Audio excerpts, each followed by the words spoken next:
Hey everyone, my name is Wedge. Spoiler season is wrapped up and Dragons of Tarkir is out, so you know what that means. It's time for the first tournament review of the updated standard.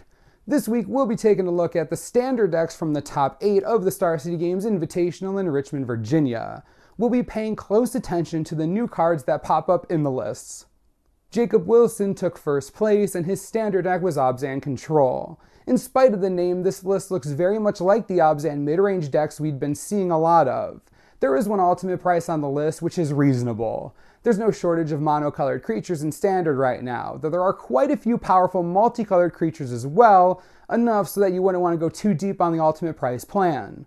There are also a couple Sidisi Undead Vizier. After all, card selection is pretty crucial to control decks, and those Satyr Wayfinders aren't good for a whole lot once you get their triggers. Reed Duke finished second, running Sultai Reanimator in the standard portion. This deck also made use of Sidisi Undead Vizier alongside her significantly less zombified counterpart. There are enough corner case one-ofs in the list that having tutor effects becomes really useful just for that reason. There's also a Dragonlord Silumgar to make for a reanimation target with some extra value if your opponent sticks a big threat against you. Third place went to Jason Coleman, who ran Abzan aggro in the new standard. This is a deck with a lower, smaller creature curve, and so it didn't have a whole lot to gain from dragons in terms of creatures. However, there was a pair of Dromoka's command on the list. Between the ability to blank a burn spell, enchantment removal to deal with whips and coursers, the removal potential of the fight mode, and the extra bonus of getting an extra +1/+1 counter, there's plenty of utility to go around.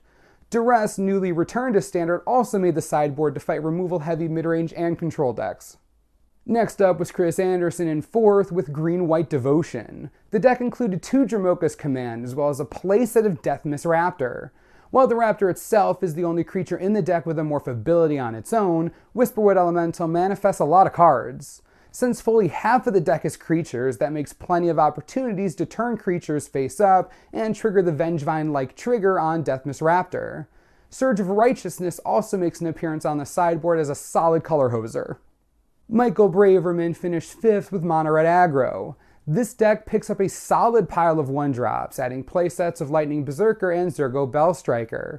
Zurgo is a 2/2 for 1, which is always solid, and you can dash in for a quick hit. Lightning Berserker's Fire Breathing lets it scale relatively well into the late game, and the fact that it costs the same to dash as it does to cast only helps with that.